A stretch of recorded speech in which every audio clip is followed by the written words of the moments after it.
Okay, hello everyone. We are going to pick up where we left off last class. We're going to start putting in our values. So I've got three different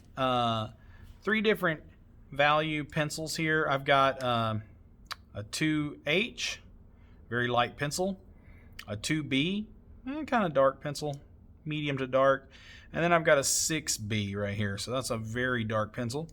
And we're going to try them all out. So one thing I'm going to do is accidentally mark on my paper.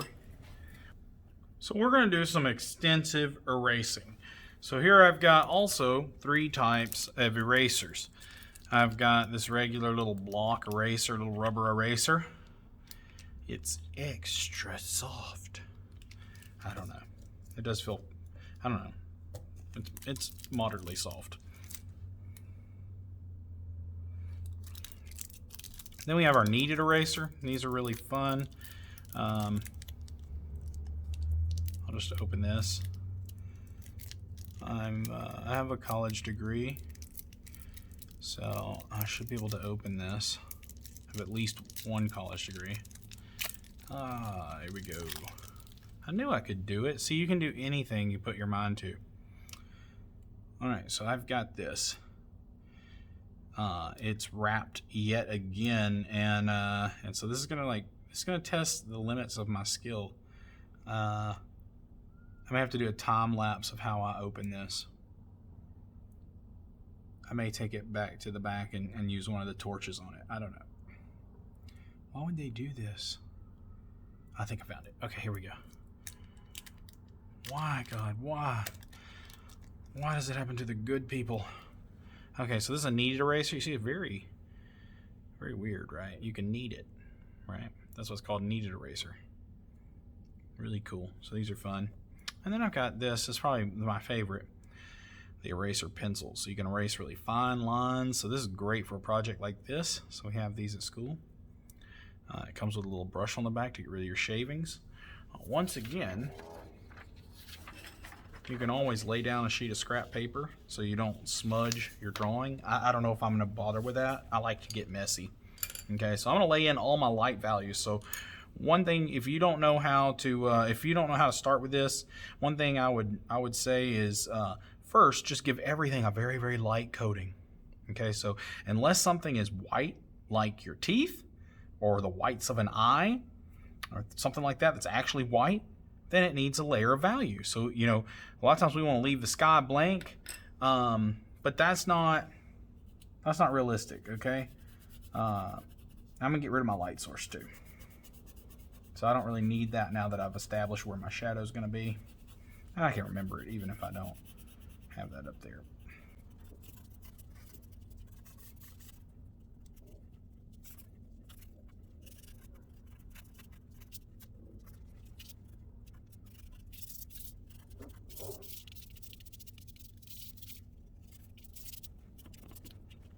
All right, so now I'm going to lay in my light values. I'm going to do a light layer over everything that's not white or very next to white.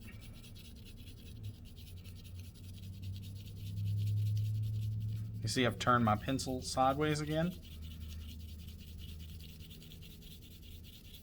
That helps me to get more lead on the paper at once.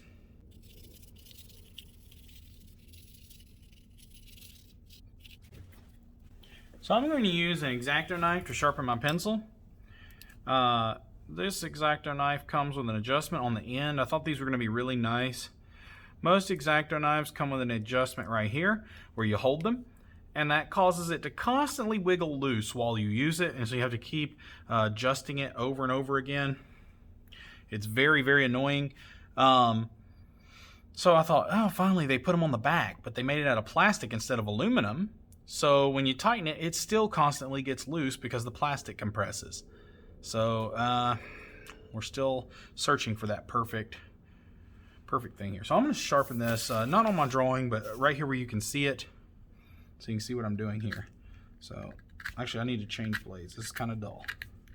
So I will do that. All right, so there's a new blade. There's actually nothing worse than a dull X-acto knife blade. They're worse than worthless. They say they're almost worthless, but they're actually worse than worthless because they actually ruin your work. Not only is it harder to cut, but it actually doesn't cut smooth. So when you're using this for sculpture, now look at that, wow. So you see what I'm doing here?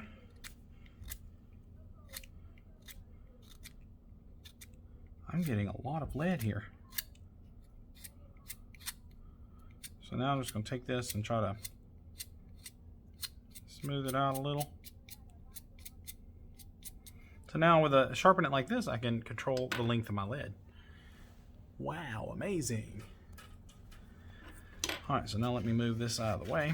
I'll throw that away later.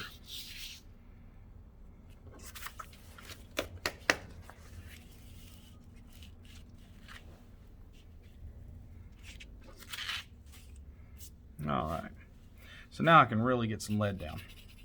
I want to take and try it out on another sheet of paper first to get the lead ready. We want to get it ready so it's all smoothed out on that one side. Now we can start to get a lot of lead on here all at once.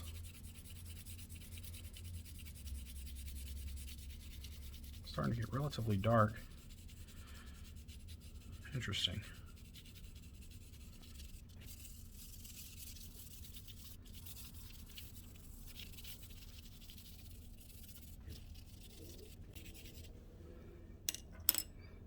Alright, so I'm going to roll my knead eraser here. I don't know why my paper picked up a lot of lead on this one spot. I'm not really sure if I just got some damaged paper here.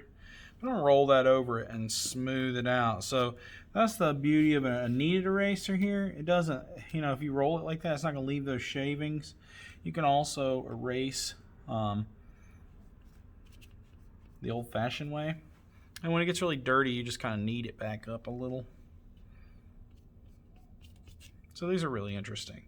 You know, of course, I could use the block eraser as well. These are the kind that you're used to.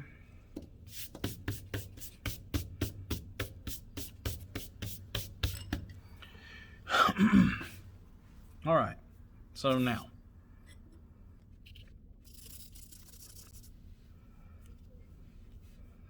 we're going to pick out some things now that are a little darker.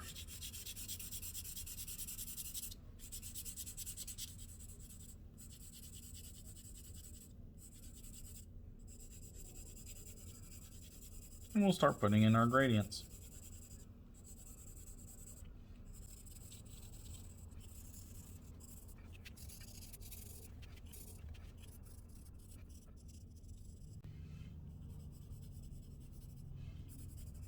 All right, so on rocks, we can be a little more, we don't have to make it such a smooth gradient because some rocks are round and some aren't. Some are very jagged, so that's up to you, what you do there. And so one of the things I like to do, now that I got these this light value layer in, and I'm starting to pick out areas I want to be darker, a great thing to do would be to pick out your darks. So I can come over here where I know my light's going to be hitting here, leaving a highlight over here. So I may take my eraser and, you know, lighten up a little patch on his belly where the light is hitting. First, same thing for these stones. If I want it to be a very light, bright highlight, I could do the same thing on his jeans. So his jeans aren't going to be that, they're not going to get a super bright, bold highlight on his jeans unless they're shiny. Who wears shiny jeans? Okay. Maybe the pizza might have some highlights like that because it's just got some grease all over it, right? So I'm going to take this 6B and I'm going to start punching in some really darks. We're going to exaggerate. This fish probably wouldn't have this dark of shadows on him. We're going to exaggerate what would be there. So once you pick out some dark shadows, then it helps you. You're not afraid to get dark because you've already gotten very dark, and so now you have to make it match. So I just come over here, light's hitting here, bending here, being blocked over on this side. So I'm going to come in and put my really dark shadows.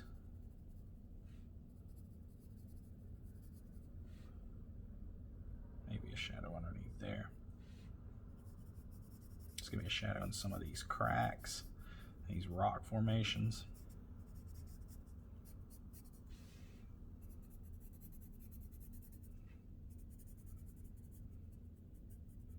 And see, when I'm doing this, you see what I'm doing? I'm getting rid of those lines on the outside. So I don't need lines on the outside.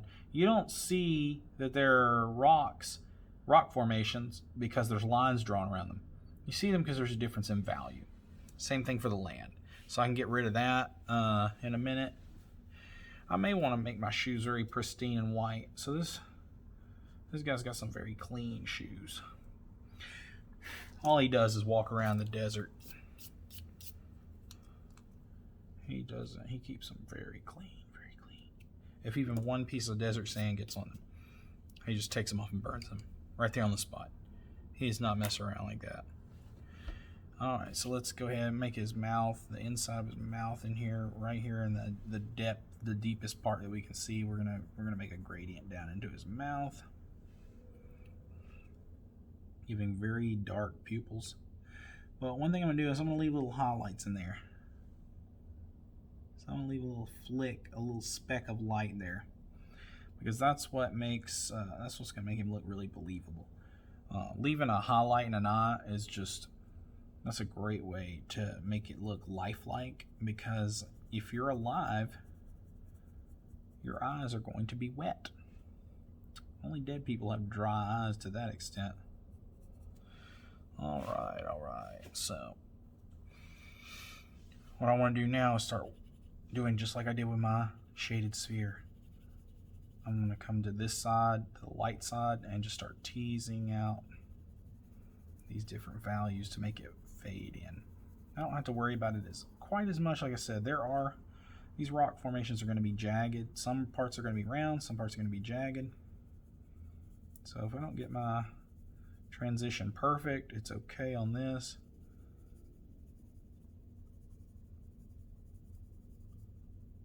Because rocks are a little jagged.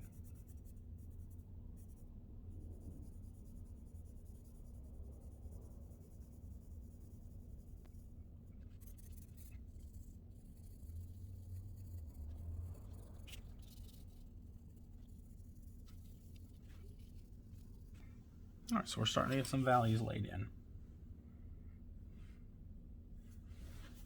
I'll go ahead and punch in this really dark shadow here.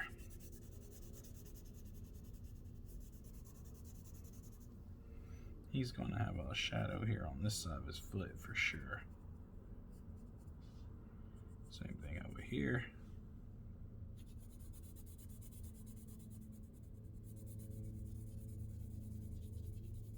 His leg's round, so I'm going to give it a gradient, just like I did that rounded shaded sphere.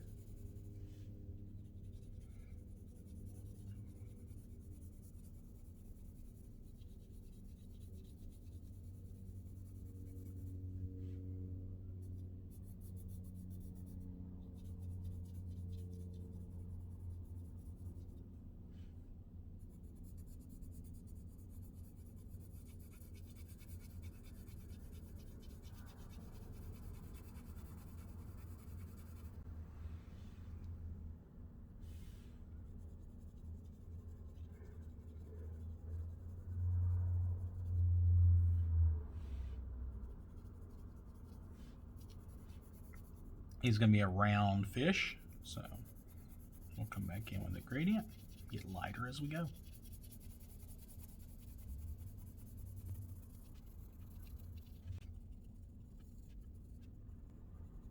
Once again, I'm getting rid of those lines that I made. So on this light side, I'm probably going to have to come back and erase the line.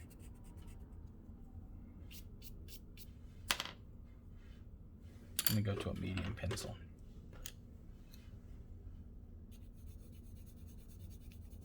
Ooh, that was very dark.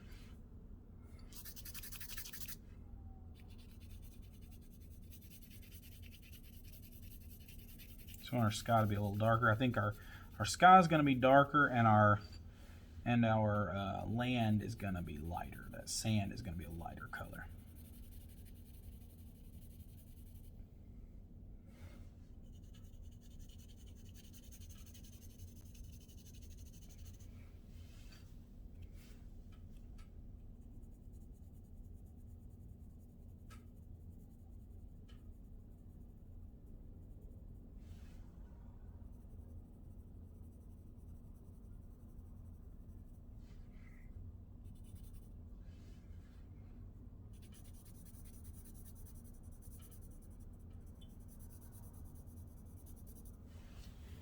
Get rid of the line there.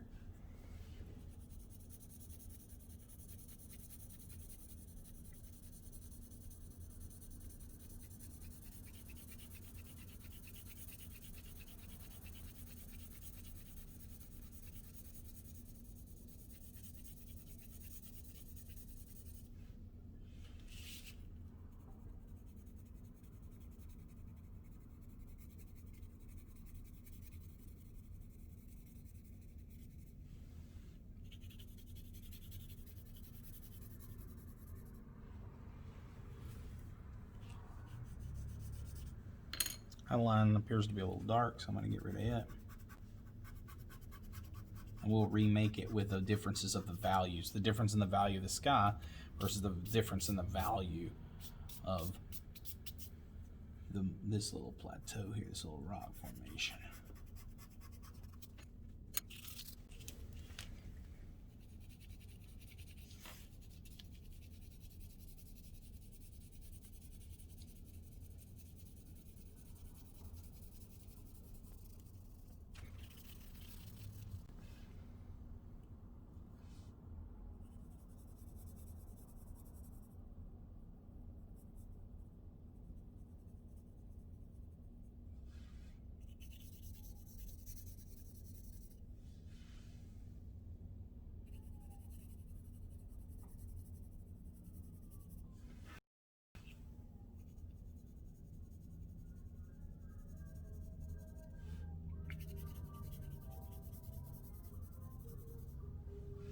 The pizza edge is too dark. I can't get rid of it with the sky, so I'm just going to come out and erase it.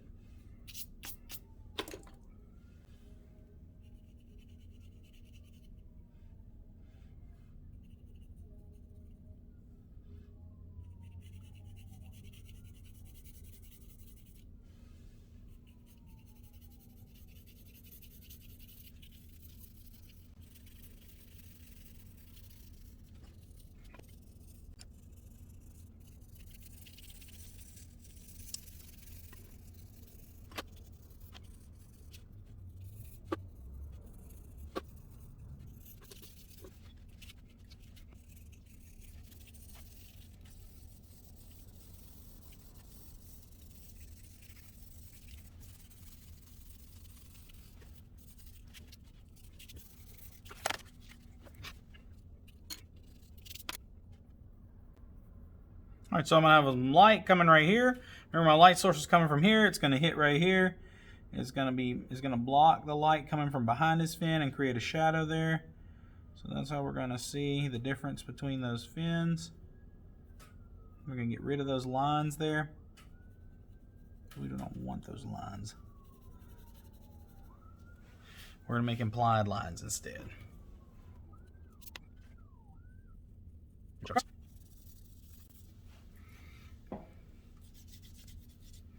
Let's get our very, very light pencil now.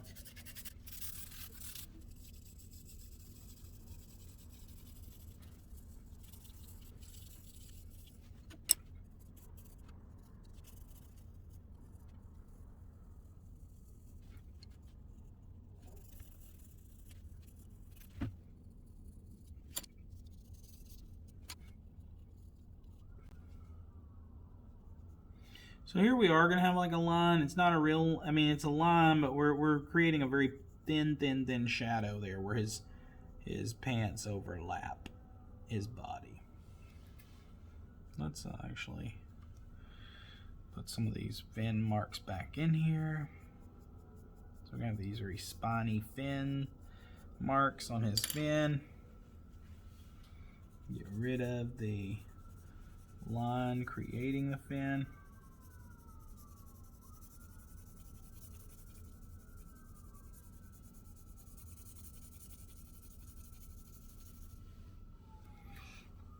Same thing right here. There should be a value difference here, creating this difference, not a line.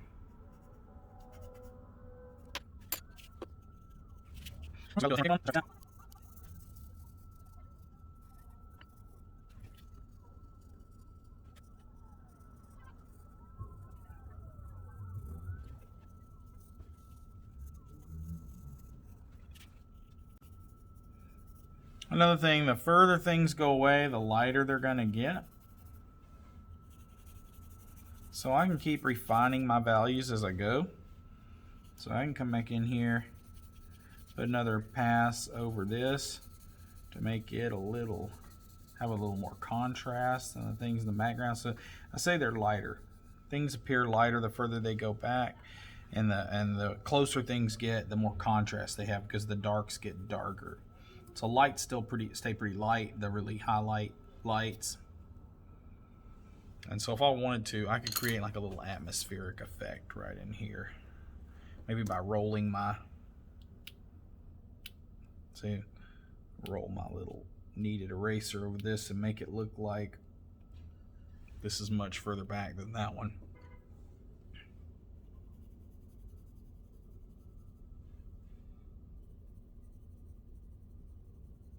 We'll make sure we keep that line disappearing here. So that means I need to come in here and complete the transitions on this.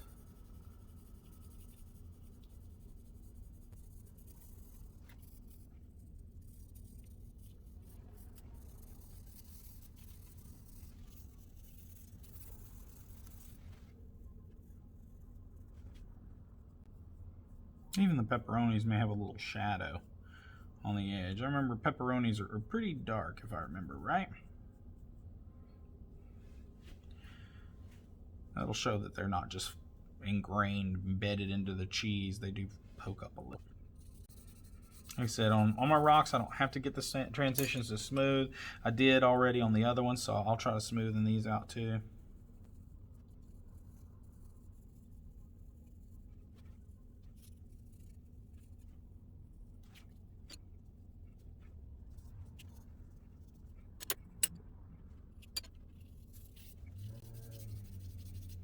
If you want to, you can do a transition, a gradient from the sky as well. Sometimes the sky appears darker the further it gets up to the top. So let's try that. I want to go ahead and darken my line up really dark so you can see it for my fishing line and my hook as well.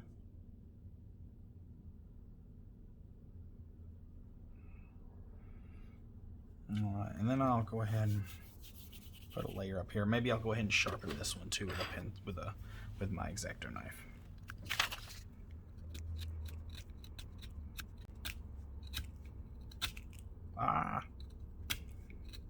Sometimes that happens. I'm not gonna lie, sometimes that happens.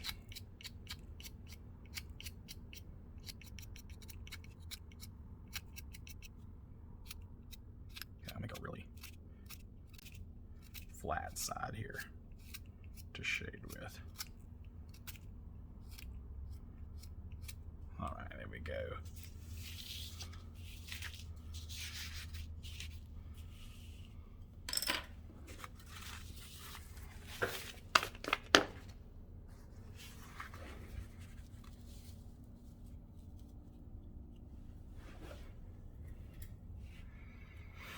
All right, so I'm going to go ahead and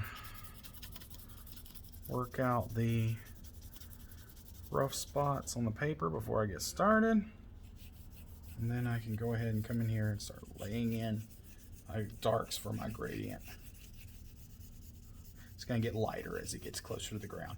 Another thing you notice, somehow I got picked up some dark spots. I don't know if there's something under the paper. I think it's just the paper's defective. It's dysfunctional. So you got dysfunctional paper just like you got dysfunctional families.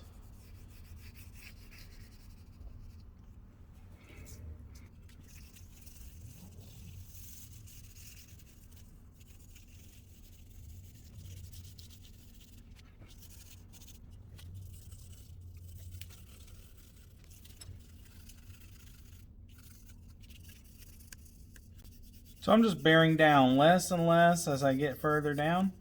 So whatever my lead doesn't correct, I'll come back with my eraser and fix out of all these really weird anomalies. So artists that focus mostly on pencil drawings, they're probably going to say, you got your oil all over it and that's why it's doing weird things. Or It may be, but I don't think I got that much oil on it right away. Now, I've had this paper sitting out a few days, and so it may have got sculpture juices all over it and everything else from my other classes and other work that I do.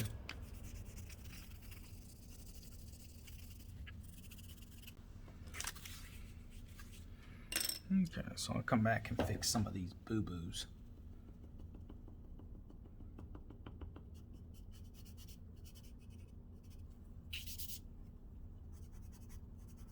Just gonna lightly erase until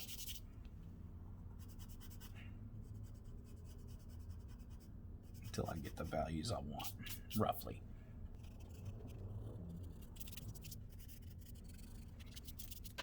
I can keep picking away at this. Ooh! Ruined my gradient there. I'm gonna color around some of this though, so it doesn't pick back up. And that's another thing I was doing, was coloring around the darker spots.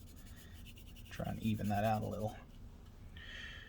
So I must have got some oil on it or something somehow. Maybe when I was erasing or maybe laying my hands on it. Usually it doesn't happen that quickly, but here we go. So it's not perfect. I could probably keep working on this. I'm not going to, but I probably could. So there are other things I could do. There's going to be a shadow underneath the pant leg. It lets me know that's where his pants end.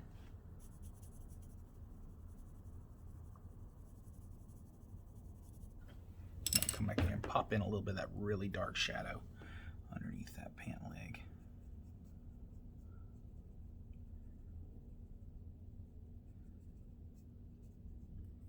I want that smooth transition though.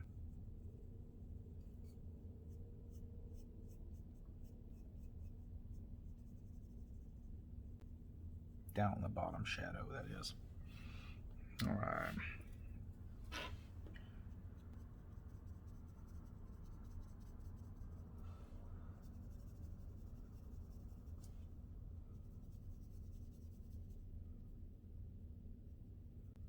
These are stitches.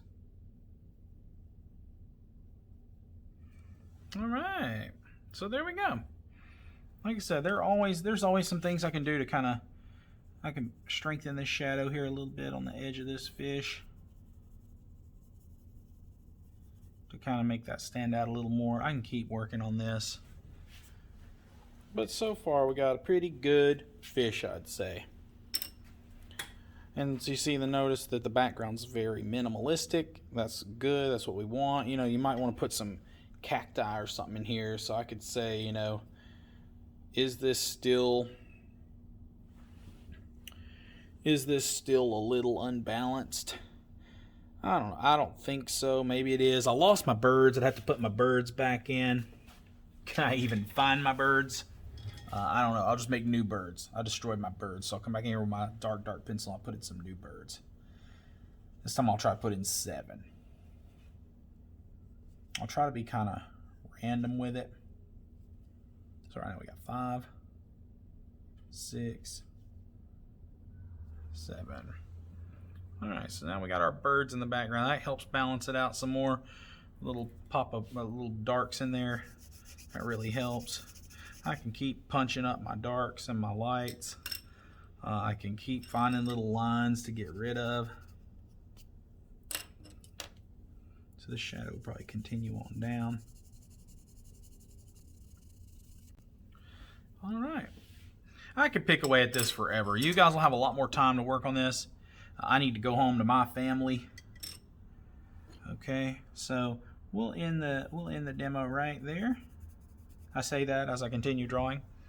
All right, so you know, one of the things I could work on real quick, I could show you, you know, is the abs. So go get my light pencil here and start working on these shadows on the abs, because these are going to be some more subtle shadows. This guy, I mean, was he gonna have like 6 foot deep abs?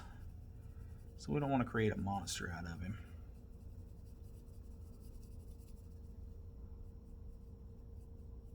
So just put some shadows in here. Very subtle. Oh, ice cream truck. Doodle doo doodle doo doo. So we can make his his abs stand out here. Superhero abs. Okay, I'll probably want to come over here. There might be a little bit of a line of a shadow here. I'm going to kind of get rid of these. So try not to use my finger. Try to make it look more like value, separating. Like these abs are poking out, and that's why you can see them. Dang, look at those abs. Dang. Okay, here we go. So, you know, I can keep refining that and refining it until I get it just the way I like it. And then he's like a muscle man, muscle fish. Muscle fish. There actually is a muscle fish, but they're not really fish, right? In Louisiana, we eat anything that comes out of the water. I mean anything. I actually have eaten rattlesnake. They're okay. There's just not very much meat on them. They're mostly like a very thin layer of film of meat over the ribs, and a snake's ribs are like its entire body. We're gonna make this side a little darker because, yeah. All right. Woo! Look at that. That fish is ripped. Okay. Only, unfortunately, you know, he has to do everything with his core muscles because he has no arms. So that's why he's got six-pack abs. So I like to make little stories with my drawings. Not really. Okay. All right, there we go. I hope this helps everyone. I hope you understand. I can still, like I said, I could still mess with these values. I just have to make myself stop because I'm an artist and I'll never quit. I'll keep working on this stupid fish when I really need to be working on things that are actually for you know, to be in galleries and museums. So instead of wasting my time on this silly fish. All right, guys. Until next time.